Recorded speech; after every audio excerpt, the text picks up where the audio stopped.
Bienvenidos a Pino Suárez 2, Domicilio del Diálogo, desde esta Galería de Presidentes de la Suprema Corte de Justicia de la Nación. Es un verdadero honor, un gran placer recibir por primera ocasión ya como ministro a el señor ministro Luis María Aguilar Morales, quien, lleva algunos días ejerciendo ya el cargo de ministro después de que pasó por el Senado de la República, como era muy claro y como lo marca la Constitución, por la terna que integró, señor ministro, y venturosamente le fue muy bien en el Senado, fue electo y bueno, ya vimos incluso la ceremonia de recepción donde asumió la toga, donde escuchamos un discurso muy emotivo y de hecho ya ha habido participaciones en sesiones ya resolutivas de inmediato al trabajo. Señor ministro, bienvenido a Pino Suárez 2, al canal judicial. Muchas gracias, Enrique, muchas gracias.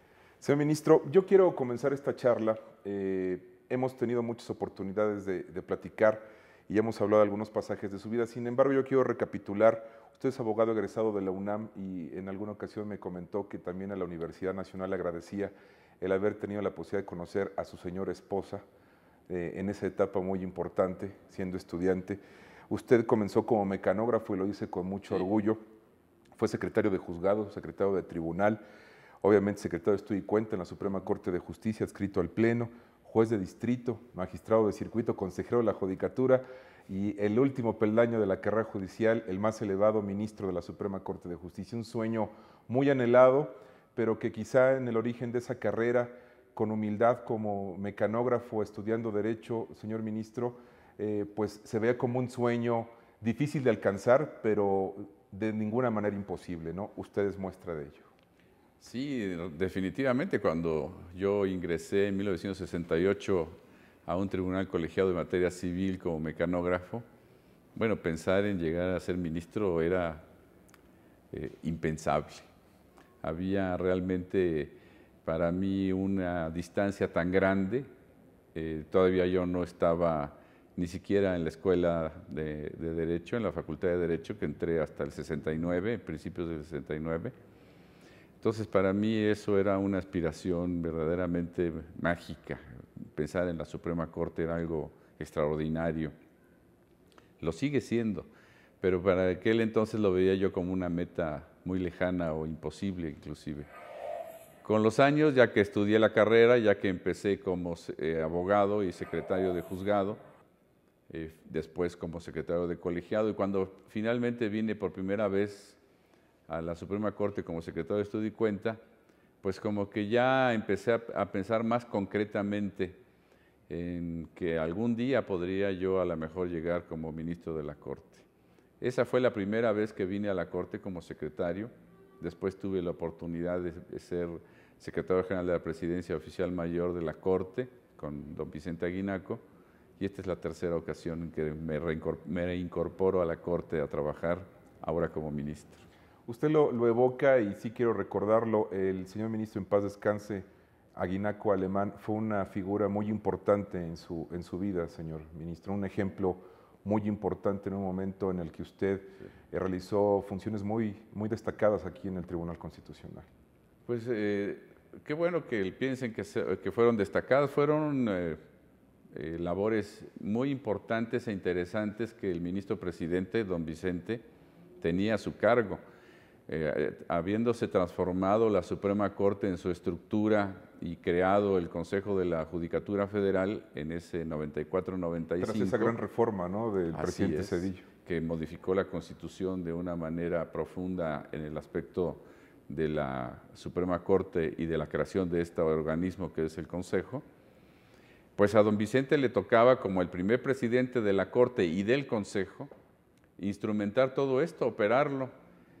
Me llamó, como yo lo he dicho, me llamó porque me conocía desde niño. Él era amigo de mi padre, que también trabajó en la Corte como secretario de Estudio y Cuenta, y me llamó para colaborar con él y ayudarlo en todo esto, que yo ya era magistrado de circuito, y estuvimos aquí trabajando, creando algunas cosas, organizando algunas otras, pero siempre con la guía de don Vicente y con su apoyo incondicional. Siempre me dio todo el apoyo y la confianza, cosa que le agradecí y que traté sin ninguna recoveco de cumplir con toda lealtad. ¿Era una corte distinta, señor ministro? Sí, era una corte distinta en muchos aspectos, no solo en el tamaño. No, había 21 ministros en el Pleno, pero había 26 ministros en total, porque había una sala auxiliar de 5 ministros más. Además, la Corte entonces tenía mucho más conocimiento y competencia en materia de legalidad, que ahora casi todo es de los tribunales colegiados, y además le correspondía el nombramiento y adscripción y remoción de jueces y magistrados. Función que después pasó al Consejo de la Judicatura. Entonces, sí era una corte muy, muy distinta, muy diferente de cómo se concibe ahora una corte más como un tribunal constitucional, en el que su labor es básicamente la constitucionalidad de las leyes, las controversias y acciones de inconstitucionalidad, que en aquel entonces no tenía con esa fuerza la Suprema Corte. Señor, usted refiere a su señor padre como un ejemplo en su vida. También refirió, cuando lo escuché en el Senado de la República, en su comparecencia ante el Pleno, evocarlo en la memoria y decir, bueno, desde niño yo escuché del juicio de amparo gracias a mi papá, y esta es una figura fundamental en su vida, en su trayectoria, sin duda alguna. Sí, sin duda alguna, sin duda mi papá, que también estuvo prácticamente toda su vida profesional en el Poder Judicial de la Federación. Él nació en Mérida, Yucatán. Mi abuelo murió cuando él era muy pequeño, tenía 5 o 6 años, mi papá. Entonces mi abuela, que era maestra, lo sostuvo. Cuando tuvo que ir a la universidad en Yucatán, conflictos políticos habían cerrado la universidad, se vino a México y empezó a trabajar como mecanógrafo en un juzgado de distrito allá en 1932. Y entonces mi papá hizo su carrera, fue secretario de juzgado, fue secretario de la Suprema Corte, de colegiado inclusive, y toda mi vida, desde siempre, yo oía la Corte, los tribunales, el amparo, la revisión, los criterios, las tesis, desde que era yo muy pequeño. Inclusive venía yo a este edificio cuando de repente me traía a las oficinas, a los pasillos, especialmente del tercer piso, donde estaban entonces los tribunales colegiados, y siempre me creó ese hábito por pensar en el Poder Judicial como parte de nuestra vida absolutamente. El primer momento de su vida en el que soñó ser ministro de la Corte, ¿cuándo fue? Como decía yo creo que cuando vine como secretario de Estudio y Cuenta aquí a la Corte, entonces había un grupo de secretarios que solo hacían proyectos para el Pleno, solo inconstitucionalidad de leyes. Y me tocó en suerte ser de esos 10 secretarios que había entonces para crear los proyectos a consideración del Pleno. Y entonces fue cuando empecé a pensar que a lo mejor algún día podía yo llegar. A continuación fui nombrado juez de distrito en 80, y entonces como que las posibilidades empezaron a marcar ligeramente más. Ya ahora que lo soy, me doy cuenta lo ilusionado que estaba yo, porque llegar a este cargo es muchísimo más complicado de lo que yo imaginaba. ¿Cómo se trabaja un sueño? Quizás es una pregunta muy en abstracto, pero para cristalizarlo hay que tenerlo. Entonces, ¿cómo se trabaja un sueño? Usted hablaba en sus discursos, en lo que usted ha expresado ya incluso ante el Pleno, de la perseverancia, de la honestidad, del esfuerzo, de las horas de trabajo en las que se sacrifica la familia, pero ¿cómo se consolida un sueño de esa naturaleza, de ese alcance? Yo creo que en gran parte se va construyendo de una manera en la que uno no tiene ese objetivo permanente. Por supuesto que existe el deseo de ser ministro de la Corte, de eso desde luego, pero cuando está uno trabajando y haciendo sentencias, no está uno condicionándose a sí mismo para hacer alguna cosa que después pueda servir para ser ministro, sino que tiene uno una responsabilidad como juzgador, como magistrado o como juez, y trata uno de cumplirla de la mejor manera. Y conforme van pasando los años, se da uno cuenta que va uno reuniendo una serie de experiencias, va siendo uno conocido, y entonces al cabo de los años voltea uno atrás y ya tiene todo un camino andado que afortunadamente es una plataforma muy importante para decir abiertamente, como lo hice yo siempre, sí, sí quiero ser ministro de la Suprema Corte, aquí está mi trayectoria y he trabajado en esta función durante muchos años. Señor ministro, quiero citarlo en parte de lo que usted comentó en su comparecencia ante el Senado de la República. Decía usted: estoy convencido de que la Suprema Corte de Justicia de la Nación, como máximo órgano jurisdiccional del país, se encuentra obligada ahora, más que nunca, a mostrarse a la sociedad, a transparentar sus ideas, a demostrar públicamente las razones y motivos que la llevan a tomar una decisión. A veces las resoluciones de la Corte han sido muy cuestionadas y como siempre ocurre en un litigio, hay una parte que se siente afectada y una parte que se siente satisfecha cuando le cae bien la resolución.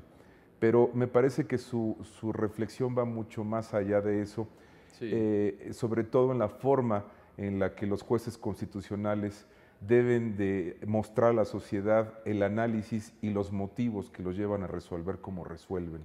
Claro, desde luego todo juez debe presentar con transparencia su trabajo. Yo creo que eso legitima mucho la función del juzgador, porque como no somos electos directamente en votación popular, tenemos que ir construyendo nuestra legitimación diariamente. Y para que esa legitimación del juzgador se dé a la vista de la gente, necesitamos presentar nuestro trabajo, rendir cuentas, decir hemos hecho esto, se ha trabajado de esta forma o se han sostenido estos criterios. Pero especialmente ahora en la Suprema Corte como Tribunal Constitucional, las decisiones ya no solo afectan a esas dos partes, es mucho más amplio la afectación, por decir de alguna manera, el impacto mejor de las resoluciones de la Suprema Corte. Ya se pueden tomar decisiones en la Corte que anulen leyes que tengan un efecto mucho más trascendente en la sociedad, y yo creo que desde luego es importante que la gente vea cómo se reflexiona, cómo se piensa, cómo se argumenta y cómo se llega a una decisión bien meditada, bien argumentada, conforme a la interpretación de la Constitución. Cualquiera que sea el resultado, por lo menos verá, primero, que las resoluciones no se dictan en lo oscurito, como dicen ahora, y segundo, que se hacen con todo conocimiento y con todo análisis jurídico, pues que llevaron a tomar una decisión, la que sea, y que afectan a la sociedad en general. La crítica, pues siempre es bienvenida, porque quiere decir, por lo menos, que lo escucharon a uno y conocieron el trabajo que se hizo. Pero en segundo lugar, porque siempre se construye a partir de la crítica. Aún de la crítica más negativa se puede construir muchas cosas, enmendar algunos errores o perfeccionar algunas conductas, y yo creo que siempre será bienvenida la crítica. Usted tiene mucha experiencia en la dinámica de órganos colegiados, en el tribunal colegiado, por primera vez en el Consejo de la Judicatura. Ahora llega el Pleno y siempre se ha dicho entre los ministros, bueno, en el Pleno ni se pierde ni se gana, se construyen mejores resoluciones entre todos. Es decir, un órgano de 11, un órgano colegiado en el que la opinión de uno vale igual que la del otro, son pares. Sí. Y cómo es la dinámica en el Pleno es distinto. Sin embargo, usted está adaptado a esa posibilidad, no digamos de perder o de ganar, de presentar una propuesta y claro, de tener la mayoría o no tenerla. Es una dinámica distinta, señor ministro. Sí, claro, pero eso, como bien dices, ya es una experiencia que se tiene desde los tribunales colegiados. Si tomamos en cuenta que desde 1985 yo soy magistrado de circuito y he participado en muchos tribunales colegiados, pues esa experiencia afortunadamente me sirve ahora para presentarme en las discusiones en el Pleno, de la cual ya tuve, por cierto, la primera, como bien decías. Es muy importante también la discusión que se somete en el Consejo, porque no solo son actos administrativos propiamente, también se resuelve sobre juicios de responsabilidad de jueces, magistrados y empleados, y se resuelve inclusive en materia laboral como Tribunal Laboral del Poder Judicial de la Federación, con excepción de la Corte. Entonces, todo esto le va enseñando a uno que las decisiones se van tomando después de un análisis, de una discusión. Uno presenta una opinión. Si no coinciden los demás, finalmente no se pierde nada. se gana siempre en la justicia y en la determinación que se haya enriquecido con la discusión, y en muchas ocasiones pues toma uno mismo el camino distinto del que había presentado y se da cuenta de que había que resolverlo de otra manera. Yo creo que todo eso es muy instructivo para uno como juzgador, y ahora en el pleno de la Corte y en la sala donde estaré en la segunda, pues me va a ser absolutamente útil para poder seguir en ese camino de discusión. ¿Cómo se dan las dinámicas de discusión cuando de repente se enciende la pasión, señor ministro? Es decir, hemos visto personalidades muy fuertes en el Pleno, las seguimos viendo, y de repente la pasión de la defensa del proyecto propio, que ha representado muchos días, muchas horas de estudio en el gabinete con los secretarios de Estudio y Cuenta, cuando se llega al Pleno con la firme convicción de que ese proyecto es el más adecuado, ¿cómo manejar las pasiones en las discusiones? Porque eso es un punto a veces importante. Y además, ante las cámaras de televisión, ahí no hay actuaciones de ninguna naturaleza. Se defiende como se defiende siempre de cara a la nación, decir, pero ahí no hay forma de atemperarlo, es decir, se puede encender la pasión. Yo creo que si la encauzamos por la pasión de la justicia, literalmente sin ánimo demagógico, si la encauzamos por la pasión de la justicia, nuestro propósito será convencer con argumentaciones. Y por más énfasis que se hagan en estos argumentos, no podrá haber una cosa emocional que sobrepase el asunto mismo o el propósito que se está buscando en convencer a los compañeros de una argumentación que uno considera que debe ser la atendible para resolver el asunto.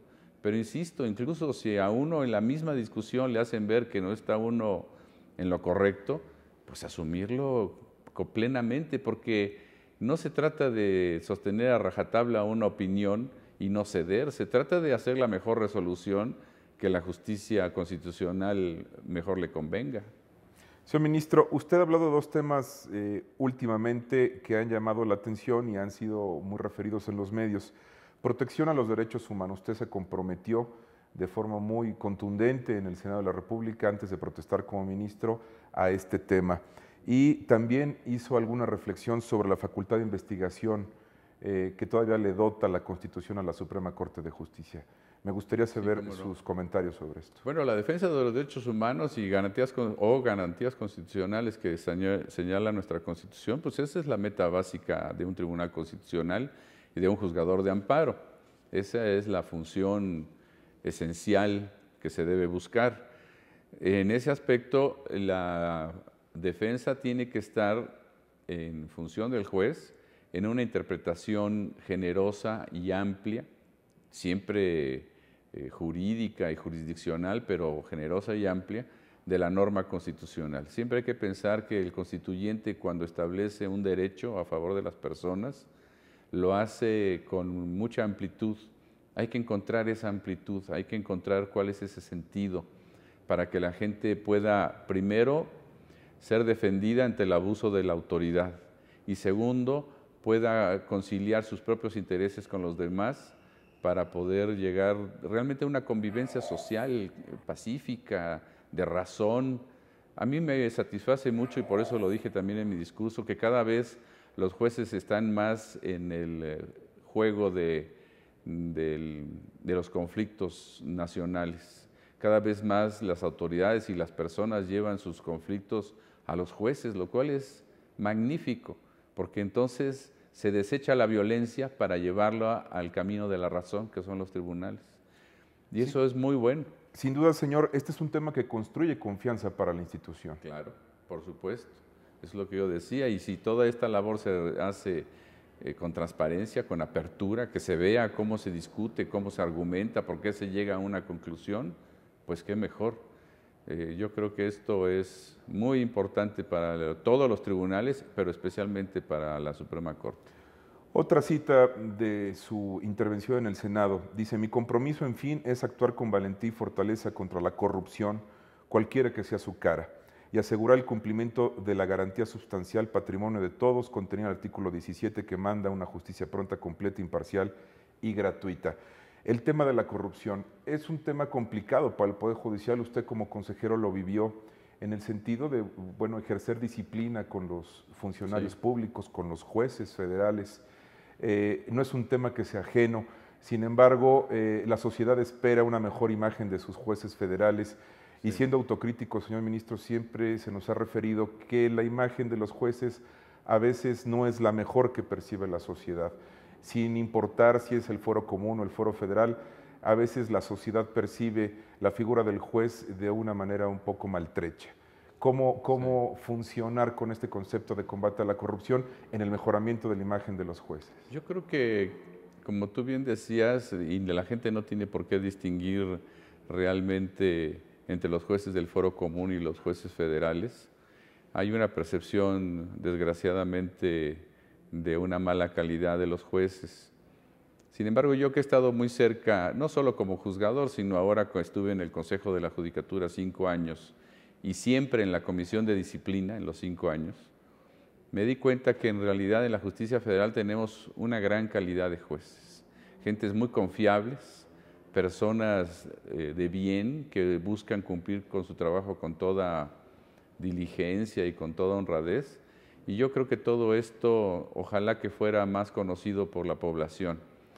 Desgraciadamente esto tiene muchas facetas, habría que reforzar la justicia de los tribunales en los estados, establecer sistemas de control como la justicia federal tiene, que rara vez se tienen en la justicia local, órganos de selección como está el Consejo de la Judicatura que se replicaran en todas las entidades de la República, y tener una calidad de preparación y de capacitación permanente como lo tenemos afortunadamente nosotros en el Poder Judicial de la Federación.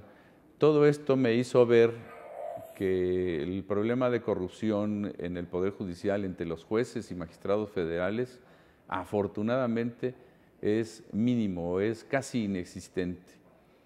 Los jueces, dentro de la seguridad que se les da, la permanencia que tiene por el cargo, en el cargo la Constitución le otorga, las remuneraciones adecuadas, crean todo un entorno en el que el juez se siente primero respaldado, en segundo vigilado, desde luego, pero en un ambiente que le da confianza y serenidad para poder tomar sus determinaciones. No obstante que la mayoría de los jueces tienen que ver con asuntos de alta peligrosidad, como es el narcotráfico o la delincuencia organizada, sabemos que su conducta es buena y creo yo que inclusive los propios delincuentes, cuando ven que el juez se comporta adecuadamente, se ganan el respeto inclusive de estas personas y no tienen mayor problema.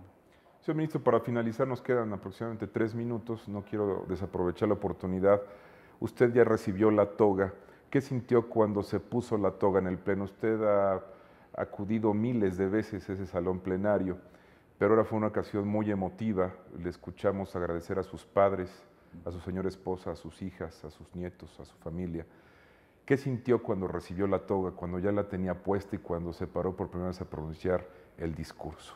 Fue una mezcla de satisfacción por haber alcanzado esa meta tan anhelada, tan buscada de un juzgador de toda la vida, pero también de orgullo de hacer sentir bien a los míos, de que sepan que he podido llegar a un sitial tan importante en este país, con una gran responsabilidad, porque sin duda lo más importante es la gran responsabilidad que asume uno como ministro de la Suprema Corte, y que la familia esté conmigo y poderme presentar ante ellos de esta manera, de veras es un orgullo enorme. Señor, cuando usted protestó ante el Senado ya era ministro, después, bueno, tuvo diversas actividades, pero al recibir la toga quizás se siente mucho más responsabilidad, más compromiso, ¿no? Desde luego, cuando está uno en este edificio, en esta sede de la Suprema Corte de Justicia, recibe uno la toga de manos del ministro presidente y se integra uno físicamente inclusive al asiento que le corresponde en el Pleno, es cuando realmente siente uno que está siendo ya el ministro de la Corte que tanto anheló ser. ¿Tiene algún significado haber asumido la posición que dejó vacante el ministro Mariano Azuela? Bueno, tiene el significado de que se sustituye siempre a un ministro con una gran trayectoria, el que fuere. Todos son ministros con una gran trayectoria, con una experiencia. El hecho mismo de que se hayan retirado quiere decir que estuvieron desempeñándose durante muchos años, y eso ya de por sí es una responsabilidad que lo mueve a uno a ser cuidadoso en la función.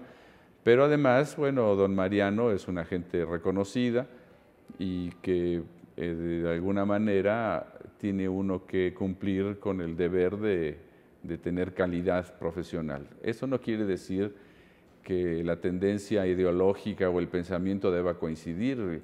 La independencia del juez está mucho más allá de los propios pensamientos y de las convicciones personales. Es lo que se llama la objetividad en la independencia del juez, pero desde luego pues es muy satisfactorio sustituir a un ministro de la Corte que estuvo tantos años en la función. Por último, señor ministro, se habla sobre todo en los medios, a veces se etiqueta a los ministros y se les dice, bueno, es un ministro liberal, es un ministro conservador. ¿Usted cómo se ubica, cómo se asume? Yo me quedo hasta que soy un ministro, sin etiquetas, ni liberal ni conservador, porque insisto, esas etiquetas de alguna manera limitan la función del juez. El juez no debe tener límites más que en la interpretación constitucional. No debe sufrir influencias de ningún tipo, ni externas, ni de las partes, ni de uno mismo. Lo que uno piense o no piense en lo personal resulta secundario frente a la responsabilidad de interpretar la Constitución y de defender los derechos humanos. Así es que si uno actúa con esa forma y esa meta, no puede uno ser ni conservador ni liberal, tiene uno que ser constitucionalista. Señor ministro, le agradezco mucho estos minutos para el canal judicial, la primera de muchas entrevistas que podremos tener en el futuro a lo largo de este periodo de 15 años. Ya no seré yo el que lo entreviste, pero sin duda alguna siempre será un privilegio platicar con usted. Le deseo de todo corazón muchísimo éxito en su gestión que comienza, en el camino que tendrá que recorrer como ministro de la Corte. Muchas gracias. Gracias a usted. Y también le agradezco a usted el favor de su atención. A Pino Suárez II lo invito a que siga la programación del canal judicial. Quédese en ADN Noticias. Muchas gracias.